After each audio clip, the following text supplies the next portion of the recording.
Hello, peripatetics. I'm back, the contemplative forest, for my walks, my power walks. And the topic for today is going to be a complicated one, but it'll be a lot of fun. It has to do with how culture and age, because of culture, not because of age, elongate or shorten time. And this is a very, very important consequence for the aging process. So, some of the work that David Eagleman has done, really brilliant work, very simple but brilliant, on looking at the perception of time. What he's done is he's had people, he throws them off the third floor, of course, to a net, and they have a chronometer. So the chronometer measures the actual time that it took to fall and the person's perception of what they think, how long it took. And for example, it may have taken 6 seconds, and the person would say 20 seconds, 30 seconds. And how's that possible?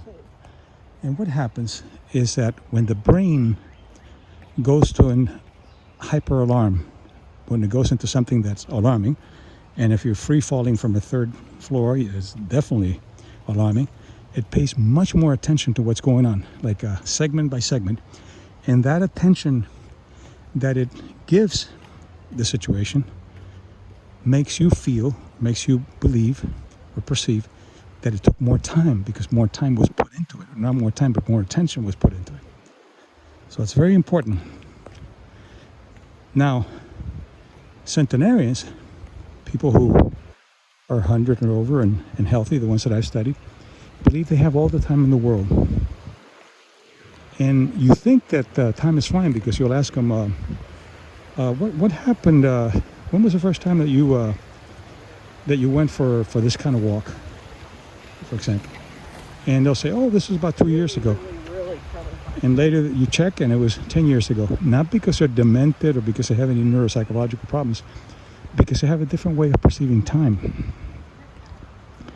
So the other way to elongate time, and this is how centenarians do it, is not by jumping from buildings, but by maintaining a high level of curiosity. Because curiosity is kind of like a low grade falling from a building. It's like you're paying attention to something new, something novel.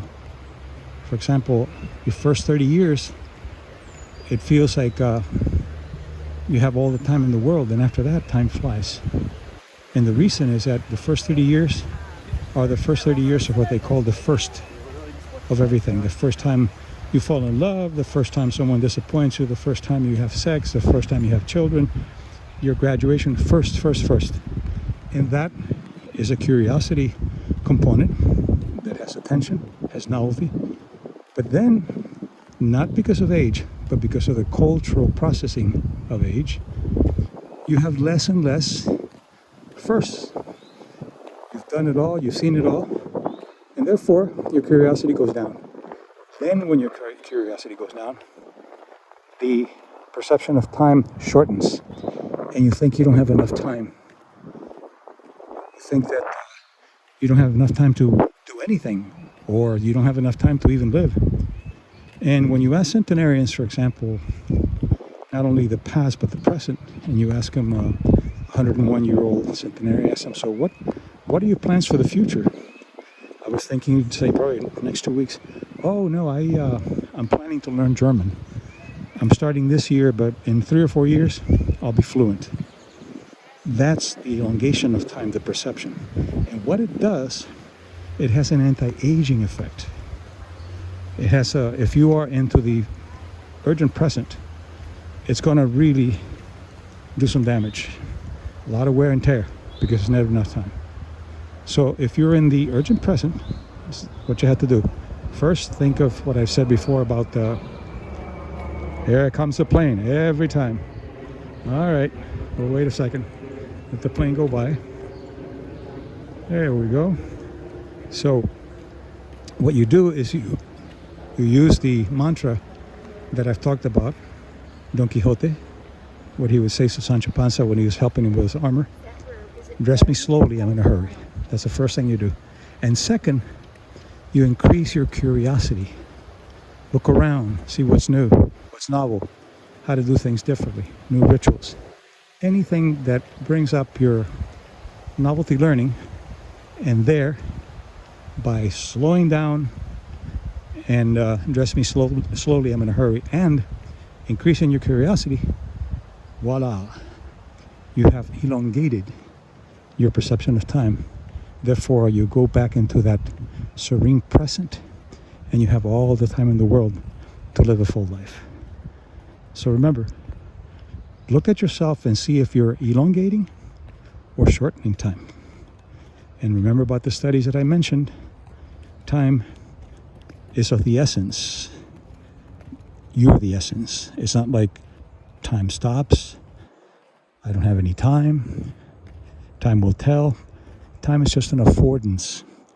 It's a way to measure how long something's happened in space, but it doesn't contribute anything.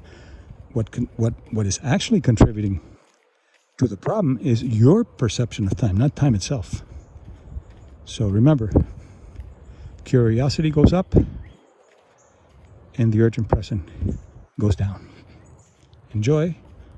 And now, back to my power walk. So come with me, peripatetics. By the way, peripatetics, those of you who follow me, means it's Aristotelian walks. A peripatetic is a walk, someone who walks from place to place. And that's how Aristotle taught his students, by walking with him. So you are the peripatetics. Enjoy, and make your time count for you rather than against you.